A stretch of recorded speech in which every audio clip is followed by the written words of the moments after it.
하나님께 기쁨의 예배드리겠습니다. 기도하겠습니다. 살아서 역사하시는 아버지 하나님 감사합니다. 오늘도 주의 말씀 가운데 찾아와 주시고 우리의 삶에 깊이 들어와 주시옵소서. 코로나 바이러스가 한창인 이때에 한국교회의 부족한 모습이 이 세상에 비춰지고 있습니다.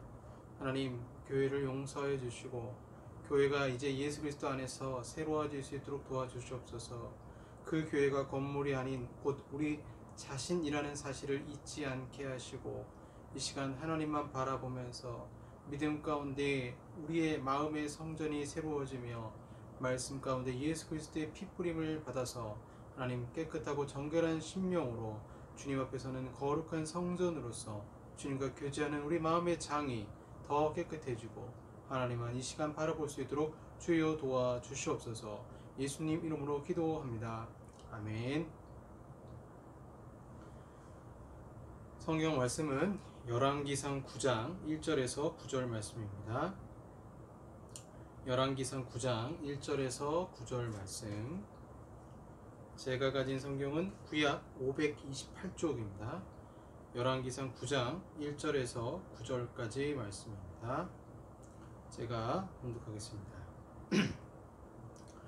솔로몬이 여호와의 성전과 왕궁 건축하기를 마치며 자기가 이루기를 원하던 모든 것을 마친 때에 여호와께서 전에 기본에서 나타나심 같이 다시 솔로몬에게 나타나사 여호와께서 그에게 이르시되 내 기도와 내가 내 앞에서 간구하는 바를 내가 들었은즉 나는 내가 건축한 이 성전을 거룩하게 구별하여 내 이름을 영원히 그곳에 두며 내 눈길과 내 마음이 항상 거기에 있으리니 내가 만일 내 아버지 다윗이 행함같이 마음을 온전히 하고 바르게 하여 내 앞에서 행하며 내가 내게 명령한 대로 온갖 일에 순종하여 내 법도와 율례를 지키면 내가 내 아버지 다윗에게 말하기를 이스라엘의 왕위에 오를 사람이 내게서 끊어지지 아니하리라 한 대로 내 이스라엘의 왕위를 영원히 견고하게 하려니와 만일 너희나 너희의 자손이 아주 돌아서서 나를 따르지 아니하면 내가 너희 앞에 둔 나의 계명과 법도를 지키지 아니하고 가서 다른 신을 섬겨 그것을 경배하면 내가 이스라엘을 내가 그들에게 준 땅에서 끊어버릴 것이요 내 이름을 위하여 내가 거룩하게 구별한 이 성전이라도 내 앞에서 던져버리리니 이스라엘은 모든 민족 가운데에서 속담거리와 이야기거리가 될 것이며 이 성전이 높을지라도 지나가는 자마다 놀라며 비웃어 이르되 여호와께서 무슨 까닭으로 이 땅과 이 성전에 이같이 행하셨는고 하면 대답하기를 그들이 그들의 조상들을 애굽 땅에서 인도하여 내신 그들의 하나님 여호와를 버리고 다른 신을 따라가서 그를 경배하며 섬김으로 여호와께서 이 모든 재앙을 그들에게 내리심이라 하리라 하셨더라. 아멘. 네, 오늘은 성전이라는 우상 두 번째 시간 살펴보겠습니다. 제가 신학교 다닐 때 우연히 읽었던 책이 있습니다. 도서관에 가면 시중에서 팔지 않는 아주 독특한 책들이 많이 있습니다. 보통 기독교 서점에서 파는 책들 베스트셀러 보시면 주로 기도에 관한 책들이 많이 있죠. 조지 뮬러 목사님의 생애 5만 번의 기도응답 굉장히 좋은 책이죠. 유기성 목사님의 1시간 기도 좋은 책입니다. 아무래도 좀 접근하기 쉬운 그런 기도에 관련된 책들을 일반 우리 성도님들이 편하게 읽을 수 있는 것 같습니다. 하지만 이 기독교 서적이라고 하면 정말 주옥 같은 책들은 굉장히 두껍습니다. 칼빈의 기독교 강의 얼마나 두꺼워요. 또 제가 최근에 읽었던 책이 신라건인데 그 신라건이 전자책만 하더라도 한 800페이지 됐고 까라마조프의 형제들 그 책도 아주 좋은 책입니다. 한 700페이지 상중하를 읽었던 기억이 있습니다. 한 2주 정도 걸렸는데 굉장히 내용이 길지만 굉장히 심오한 진리가 담겨져 있는 그러한 책들이 있죠. 그리고 요즘에는 이제 팀 켈러 목사님 센터 전체라든가 우상에 관한 책들을 읽다 보시면 굉장히 현대인들에게 필요한 책이다라는 것을 알 수가 있습니다. 딱딱한 책이죠. 논문이라고 하면 일반 성도님들이 논문까지는 잘 안 읽게 되죠. 하지만 논문을 읽어야 한국교회 비판을 향한 그 목소리의 선명함을 느낄 수가 있습니다. 제가 도서관에서 읽었던 책도 중세 말기 카톨릭과 현대 기독교, 개신교 기독교를 비교하는 책이었습니다. 중세 말기 카톨릭 하면 어때요?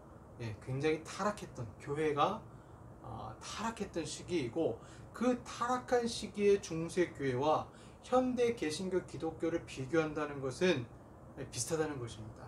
비슷하다는 거죠. 보통 우리가 중세라고 하면 1000년의 시간을 얘기를 하죠. 기독교가 이제 국교화되면서 콘스탄티누스 황제가 국교하면서 많은 이교도의 문화들이 교회에 들어오게 되었고, 신앙이 없는 자들도 교회에 오게 되었습니다. 그러면서 계층이 생기게 되고, 성도가 있고 그 위에 사직 이런 계층을 만들어내면서 이 사제들만 성경을 읽게끔 하기 위해서 라틴어로 이제 성경을 번역을 하게 되고, 그 라틴어를 할 줄 모르는 사람은 성경을 읽을 수가 없죠. 사제들만 성경을 읽었습니다. 중세의 특징이 또 뭐예요? 암흑시대가 있었잖아요. 이 암흑시대 페스트가 있었고, 이 페스트로 수많은 사람들이 유럽의 인구 3분의 1이 죽었다고 하는데 굉장히 많은 사람이 죽었고, 까막눈이죠. 그래서 성경을 읽고 싶어도 읽을 수 없는, 이때 이제 마틴 루터 이제 목사님이 종교교를 일으키고 독일어로 성경을 번역을 하면서 이제 사람들이 진짜 자기의 모국어로 성경을 읽게 되면서 정신이 깨어지게 되죠.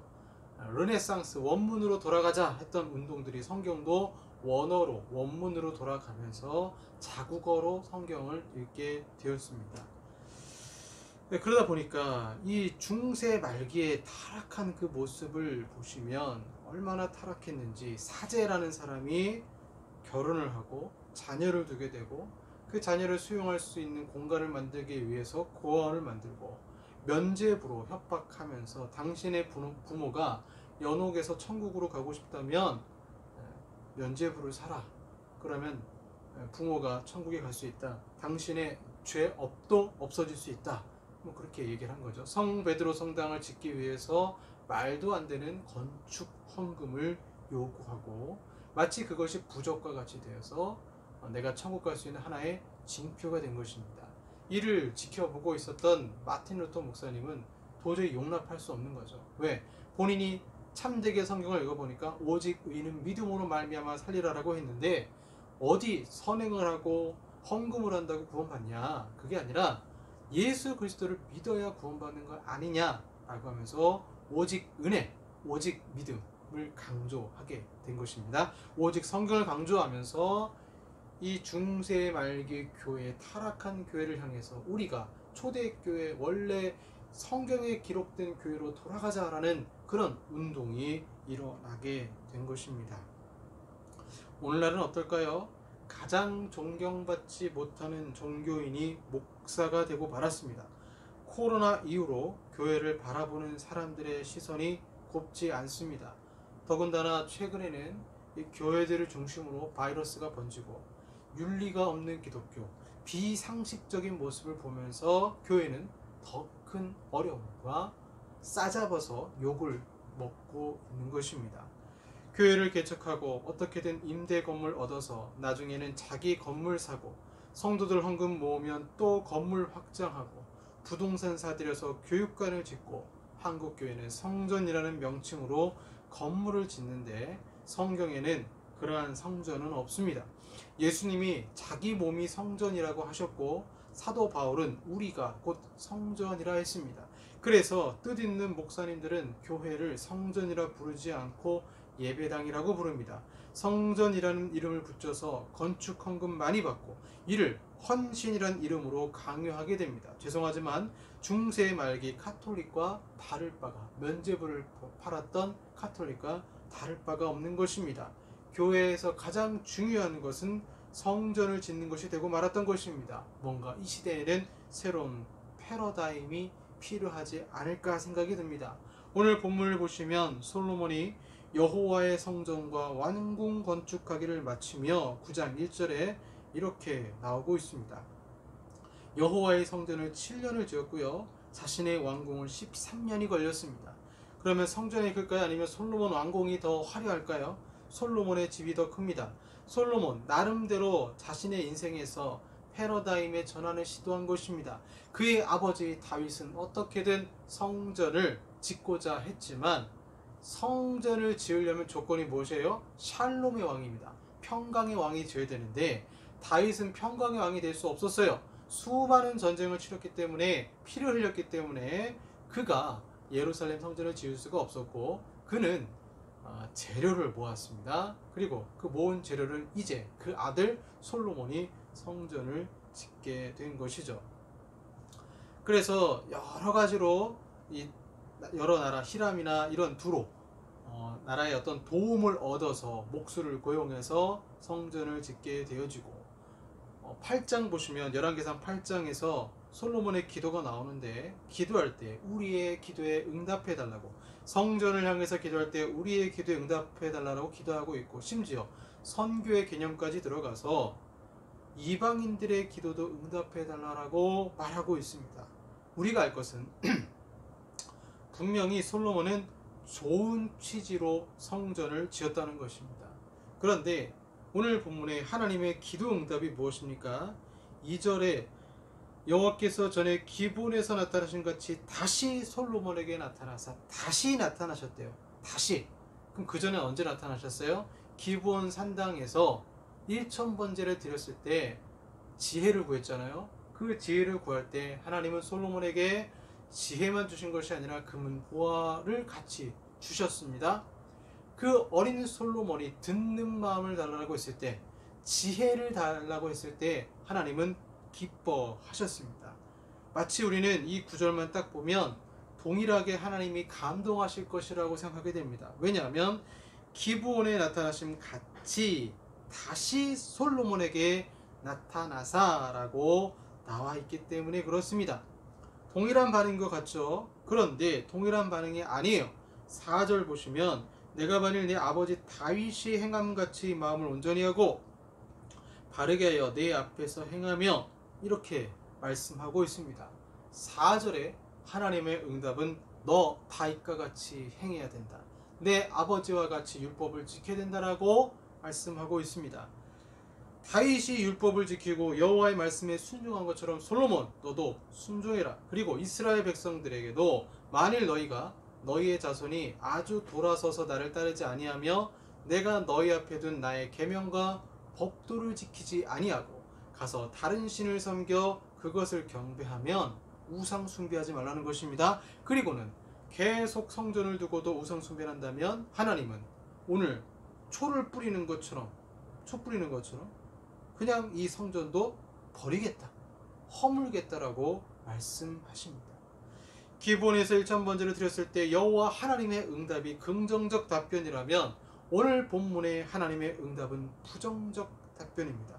마치 이스라엘의 왕을 요구했을 때에 하나님이 어쩔 수 없이 그 기도를 들어주신 것처럼 하나님은 부정적 답변으로 솔로몬에게 답변을 하고 있습니다. 이런 거죠. 어떤 교회가 정말 힘들게 교회를 건축했는데 하나님은 응답을 주시는데 응답이 축복의 내용이 아니라 경고의 메시지를 주시는 것입니다. 왜 경고하실까요? 보통 교회 건축을 하면 기쁨으로 하다가 건축하면서 담보 잡혀서 급익 갚느라 교회도 고생하고 1년에 몇 차례씩 작정 헌금합니다. 빚은 많고 갚을 능력은 없으니까 또 대출 받아서 부동산 투기해서 그 빚 갚으려고 합니다. 그러면서 사람들의 마음은 식어져 갑니다. 내가 하나님께 드리는 헌금이 대출빚 갚는 데 많이 사용되는데 좋아할 사람이 누가 있을까요? 성전을 지었더니 예배의 개념도 예배당에 와서 예배 한번 드리는 걸로 썬데이 크리스찬이 되어버리고 만 것입니다. 마치 교회의 건물이 자신의 신앙의 본질인 것처럼 성령 하나님 없는 신앙생활을 하는 것입니다. 실제로 솔로몬이 그랬습니다. 이미 성전보다 자신의 집을 크게 짓는 연약한 모습을 보였고 애굽의 공주와 결혼하면서 그 공주를 위한 집도 따로 지었고 그 공주를 위한 우상 숭배의 성전도 따로 지었습니다. 10장에서는 솔로몬의 절정, 지혜의 모습이 스바 여왕이 찾아오면서 방문하면서 보여주고 있습니다. 그런데 안타깝게도 11장부터는 솔로몬이 타락하기 시작합니다. 이방 여인들을 사랑하고 우상 숭배를 하게 됩니다.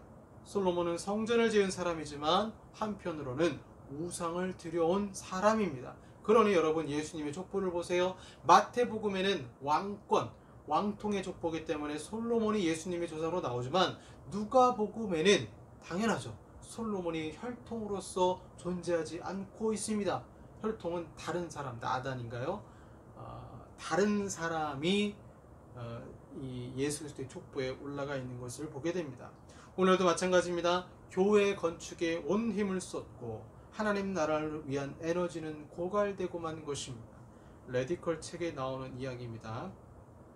2004년에 레디컬 책 쓰시는 목사님이 아프리카 수단을 방문했는데 한참 내전이었죠. 현지에서 전쟁이 있었기 때문에 어떻게든 이 아프리카 수단을 돕기 위해서, 구제하기 위해서, 많은 영혼들을 전도하기 위해서 떠나게 되었습니다. 그 비행기를 타고 가다가 어느 교단에서 발행하는 신문을 이제 보게 되었습니다. 그 신문에 두 개 헤드라인이 있었는데, 왼편에는 제1교회 신축 예배당 봉헌 총 공사비 2,300만 달러 276억이라는 제목의 장문의 기사가 있었고, 교회가 엄청난 현금을 투자해서 새로운 건물을 완공한 것을 축하하고 칭찬하는 내용 일색이었습니다. 아름다운 대리석과 정교한 디자인, 장엄한 스테인드 글라스에 이르기까지 화려한 예배당의 모습을 자세하게 설명하고 있었습니다. 오른편에는 헤드라인에 교단 차원에서 수단 난민에게 지원 결정이라는 자그마한 기사가 실렸습니다. 재밌죠? 왼쪽에는 교회 건축한 이야기, 오른쪽에는 이제 수단 난민을 돕기로 한 결정의 기사가 왼편 오른편 딱 쓰여 있었습니다. 이 목사님이 마침 수단을 여행하는 중이었기 때문에 관심을 가지게 되었죠. 그 당시에 수단에서는 무려 35만 명의 난민이 영양실조로 죽어가고 있었다고 합니다. 그리고 기사 말미에는 수단 사람들의 아픔을 넣는 데 도움을 주기 위해서 교단에서 구호 성금을 보내기로 했다 소개하고 있었고, 목사님 참 반가웠죠. 액수를 보니까 참 마음이 아팠다라고 합니다. 제1교회 신축 예배당 봉헌 총 공사비 2,300만 달러 276억, 이 제목이 기억에서 채 사라지기도 전에 오른편 기사의 마지막 줄에 시선이 꽂혔습니다. 교단 차원에서 모금한 5,000달러 600만원 전액을 서부 수단의 난민들에게 보내기로 했다. 교회 예배당을 짓는 데는 276억을 쓰고 기부는 600만원을 한 것입니다. 600만원 여러분, 비행기 표값이면 다 사라져버립니다.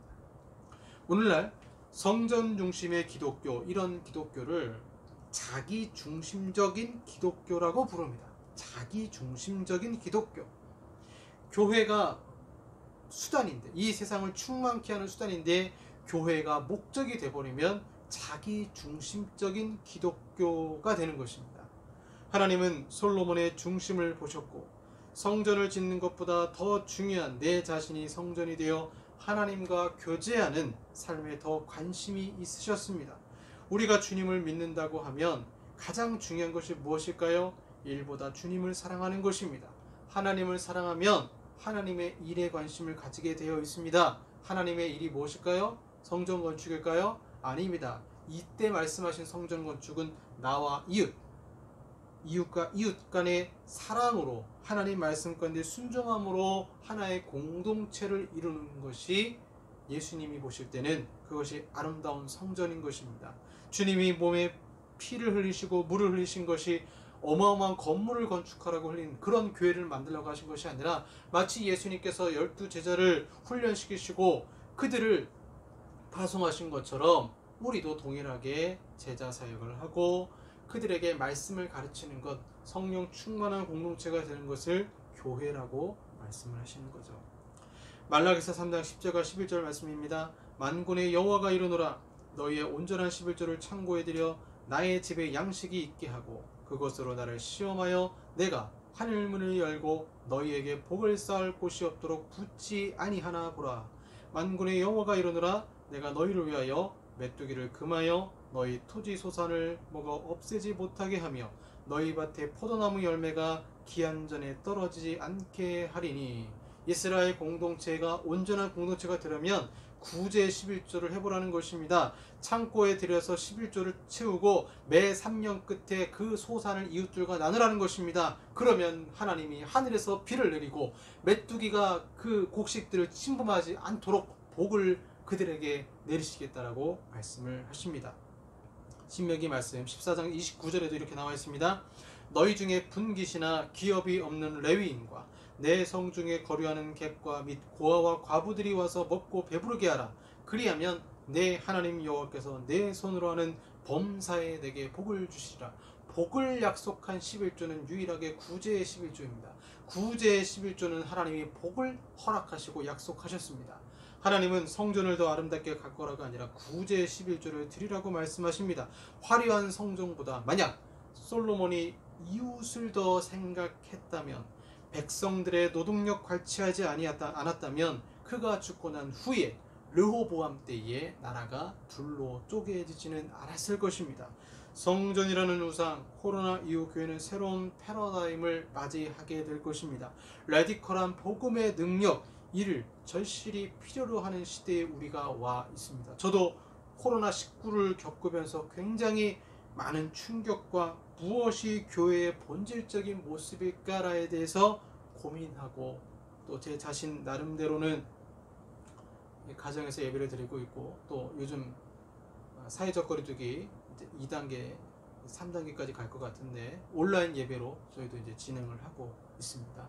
저희 교회가 시작을 하면서 월드비전을 통해서 한 아이를 후원하기로 결심하고 있고, 교회가 성장해 나가고 확장될 때에 건물을 짓는 것을 목표로 하는 것이 아니라 하나님이 은혜 주시면 그 은혜에 하나님이 나에게 주신, 우리 공동체에게 주신 귀한 예물을 이웃들과 나누고 가난한 자를 돕는 데 써야 되겠다라는 그런 취지에서 교회 이름을 나눔교회로 짓게 되었습니다.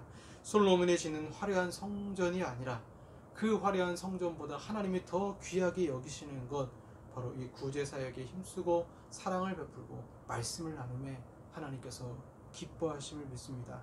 주님이 기뻐하시는 나, 내가 곧 성전입니다. 하나님이 무엇을 원하시는지를 깨달으시고 성전을 위한 기도, 마치 그것이 하나의 목적인 것처럼, 교회 건물이 하나의 목적인 것처럼 생각하지 마시고 그것은 하나의 수단이고 하나님이 기뻐하시는 일을, 만물을 충만케 하라는 그 일의 사명을 우리에게 맡기셨다는 것을 믿으시고 오늘 하루도 참된 예배자로서 승리하시길 바랍니다. 찬양하겠습니다. 예배합니다. 찬양하겠습니다.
아버지 하나님 감사합니다. 무엇이 성전인지 건물이 아닌 우리의 마음을 드리라고 말씀하신 주여, 솔로몬의 마음이 성전을 지었을지는 모르지만 그 마음은 주님을 점점 더 멀리 떠나자 하나님은 다윗을 통해 경고의 메시지를 주셨습니다. 아버지 하나님, 저희들도 동일합니다. 무엇인가 우리의 일이 완성이 됐다고 우리의 신앙이 해이해지지 않도록 주여 도와주시고 오직 하나님만 바라보고 믿음으로 살아가는 저희들이 되게 하여 주시옵소서. 예수님 이름으로 기도합니다.